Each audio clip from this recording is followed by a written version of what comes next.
Arka Sokaklar yine nefesleri kesen bir bölümle ekranlara geldi. Yine reytingler alt üst oldu. Şok eden olaylar yaşandı ve yeni bölümde de flash gelişmeler var. Ali Cevher'i vurdu mu? Cevher diziye veda mı ediyor? Hüsnü ne zaman iyileşip ekibe dahil olacak? Bozo Sude'yi bulacak mı? Ali ve Pınar arasındaki şok gelişmeler neler olacak? Hepsi ve daha fazlası videomuzda olacak. Videoya geçmeden şu Cevher artık yakalansın diyenler videoyu beğensinler, sayımızı bilelim dostlar. Hadi videomuza geçelim. Öncelikle heyecanlı ve bol aksiyonlu bir bölüm izledik.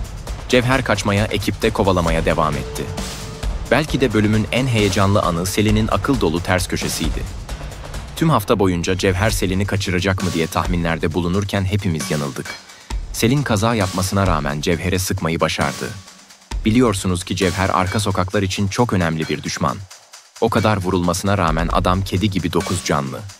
Selin vurmasına rağmen kaçmayı başardı. Ufak bir eleştirim olacak ama koca İstanbul'da kırmızı alarm verilmişken bu adamın sürekli kaçması biraz sıkıcı olmaya başladı diye düşünüyorum. Adamın kaçtığı yetmiyor, gündüz vakti eczanenin canımı kırıp kendi yarasını saracağı malzemeleri alıp kaçması gibi enteresan sahneler bana göre saçmalamaya başladı. Biz bu diziyi yıllardır izliyoruz, elbette ki çekim hataları, mantık hataları fazlasıyla olabilmekte. Bu kadar uzun yıl süren dizide elbette ki bu hatalar normal, ancak biraz daha dikkat edilmesi gerekildiğini düşünen taraftayım. Gelelim fragmanın sonunda yayınlanan Ali ve Cevher karşılaşmasına. Ali çok büyük intikam için içeride olmayı kabul etti. Çünkü ailesi ve kendisi için Cevher'den alacağı çok büyük intikam var. Cevher Ali'nin, yani yolcunun kendisiyle hareket edeceğini düşünürken şok olacak. Çünkü Ali Cevher'in tarafındaymış gibi görünüp en müsait zamanda hesap sormaya başlıyor. Peki bu yüzleşmede haklı olan taraf kim? Dizinin en kötü karakteri Cevher mi yoksa Ali mi? Ali çalınan hayatının acısını Cevher'den almak istiyor. Ancak Cevher yine büyük bir oyun peşinde dostlar. O sahnede neler yaşanacak? Hadi inceleyelim. Cevher saklanırken Balaban isimli bir genç üvey babasını öldürdü ve Cevher de bu anlara şahit oldu. Hazır fırsatını bulmuşken de onun aklını çelip yanına aldı. İşte Cevher'in en büyük kozu bu genç olacak. Yani Cevher için yeni bir Ali yetişiyor.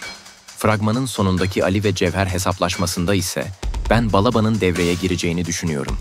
Elimizde 3 ihtimal var. Birinci ihtimal, Cevher Ali'nin psikolojik olarak ne durumda olduğunu bildiği için onun suyuna gitmeyi tercih edip buradan kurtulabilir. İkinci ve en güçlü ihtimal ise biraz önce söylemiş olduğum Balaban devreye girerek Cevher'i kurtarabilir. Cevher ya Balaban'ı rehin almıştır ya da Balaban Cevher'in tehditleri sayesinde Ali'nin kafasına sert bir cisimle vurup onu yere serebilir. Üçüncü ve en güçlü ihtimal ise Selin'i kaçırmayı başaramayan ve tüm planları elinde patlayan Cevher için en önemli koz Pınar ve çocuklar olabilir. Ali Cevher ile karşı karşıya gelene kadar tüm planlarını yapan Cevher, Pınar ve çocukları rehin alabilir. Ali kesinlikle Cevher'e sıkmıyor. Ali'nin travmalarını tetikleyecek olan Cevher buradan yine kurtulacak dostlarım. Ancak Cevher'in pek fazla ömrü kalmadı, bunu rahatlıkla söyleyebilirim. En fazla 3-4 bölüm içinde Cevher diziden ayrılacak, buna emin olabilirsiniz. Hep birlikte izleyip göreceğiz. Gelelim Hüsnü'nün ne zaman ekibe katılacağı. Hepimiz artık Hüsnü'nün bir an önce ekibe katılmasını istiyoruz. Çünkü onsuz ekip sanki hep bir yarım gibi duruyor. Ya da ben öyle hissediyor olabilirim. Hüsnü ve Mesut'un ekip hallerini çok özledik. Bu yüzden Hüsnü yaklaşık 2 bölüm içerisinde iyileşip eski haline dönecektir arkadaşlar. Çoban ailesinde herkesi şaşırtacak gelişmeler olacak. Şule ve Melih arasında şaşırtan bir yakınlaşma olacak. Bu yakınlaşmadan da Hüsnü Çoban'ın haberi olacak. Yani Melih Çoban ailesine çok kısa zamanda damat olacak. Bu haberi de ilk kez benden duymuş olun. Neler yaşanacak hep birlikte izleyeceğiz. Bozo ve Sude arasında neler yaşanacak? Merve bu ilişkinin tam olarak neresinde olacak? Ben bu ikilinin enerjisini nedense beğenmiyorum. Bozo'nun yanında daha çok Merve'nin yakıştığını düşünen taraftayım. Önümüzdeki bölümde Sude çok zor anlar yaşayacak. İdris tarafından kaçırılan Sude işkencelere maruz kalacak. Bu da Bozo için çok sıkıntılı bir durum. Merve bu olaylar yaşanırken Bozo'dan hala ümitli, ancak ikisinin yakınlaşma sahneleri olacak. Ben Merve ve Bozo'nun dizimiz için en uygun çift olduğunu düşünüyorum. Bana çok pozitif enerji veriyorlar, sizce de öyle değil mi? Neyse ki Sude önümüzdeki bölümde İdris'in elinden kurtarılıyor arkadaşlar. Set arkası görüntülerde bunları görmüştük. Herkesin belki de en çok merak ettiği konu, Ali artık eski haline dönecek mi? Pınar ve arasındaki bağ ne zaman düzelecek? Arkadaşlar öncelikle Ali'nin yaşadığı olaylardan aklanması için biliyorsunuz ki heyete girmişti. Ancak Ali orada da delilerek kaçmayı başardı. Çünkü yaşadığı büyük travmalar hastanede durdukça daha da çok tetikleniyordu. Ali'nin yargılaması hala devam ediyor. İşte Ali kurtaracak tek kişi tedavi olduğu doktoru. Ali'ye deli raporu vererek bütün bu olaylardan aklanmasını sağlayacak. Zaten izlediğimizde de Ali'nin psikolojisi ve sağlığı bitik durumda. Ali yavaş yavaş eskileri hatırlayıp kendine gelmeye başlayacak. Ancak bu 2-3 bölüm daha net olarak sürecek dostlar. İşte akıl sağlığı yerinde değil, raporu çıkınca neler olacak benim en çok merak ettiğim bu. Rapor çıktıktan sonra yaşanması muhtemel bir senaryo var. Nasılsa adam da öldürse ceza almayacak olan Ali Cevher'in sonunu getirebilir. Cevher artık kaçmaktan yoruldu ve pes de etmiyor. Türlü planlar yaparak bir şekilde paçayı kurtaran Cevher sona geldiğinde çaresiz bir şekilde ölümünü bekleyecek. Şahsen ben Cevher'in ölümünün Mesut'un elinden olmasını çok istiyordum. Ancak senaryo gereği çok büyük ihtimalle Ali'nin elinden olacak. Arka Sokaklar dizi tarihinin belki de en çok ses getiren vedası Cevher olabilir. Peki siz nasıl isterdiniz? Cevher'in ölümü Ali'nin mi yoksa Mesut'un mu elinden olsun isterdiniz? Yorumlara yazabilirsiniz.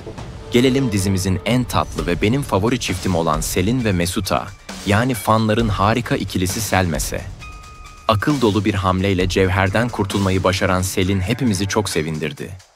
Çünkü bizler izleyici olarak Mesut ve Selin çiftini izlemeyi çok seviyoruz. Gerçi bu bölüm Mesut Mart ayı gelmiş kedi gibi Selin'e yanaşsa da Selin izin vermedi. Yani cilveleşmeleri bile bu çifte çok yakışıyor arkadaş. Şahsen dizi finaline kadar inşallah bu çiftimize bir şey olmaz diyorum. Dualarım o yönde, emin olun. Arka Sokaklar yıllardır süren bu başarısını belki de ana karakterlere borçlu. Çünkü diziyi taşıyan net olarak Mesut, Hüsnü, Selin, Ali ve Rıza Baba gibi kemik kadro sayesinde yıllardır izleniyor. Bu dizide büyüyen çocukları bile gördük. 20 yıl dile kolay. Artık onları izlerken evimizden biriymiş gibi hissediyoruz. O derece diziyle bağ kurup bir aile olduk. Böyle bir kitleyi de kimse kolay kolay sağlayamaz. Günü geldi, dizi yayından kaldırıldı, iptal oldu, çok büyük sorunlar yaşadı. Ama izleyicisine, fanlarına her zaman sahip çıktı. İzleyiciler de Mesut'u, Hüsnü'yü, Rıza'yı abi baba gibi görüp sahiplendi. Belki de şu an Türkiye'de en çok izlenen ve ilgiyle takip edilen tek dizi Arka Sokaklar arkadaşlar. Koca 20 yılda ne diziler geldi geçti ama hiçbiri bir istikrar yakalayamadı. Bu yüzden yıllardır bu diziye emek veren tüm oyuncu arkadaşlarımıza, yönetmenimize, yapımcımıza kendi adıma teşekkür ediyorum. Arka Sokaklarla ilgili anlık gelişmeler için abone olmayı unutmayın. Yeni videoda görüşmek üzere dostlar, sağlıcakla kalın.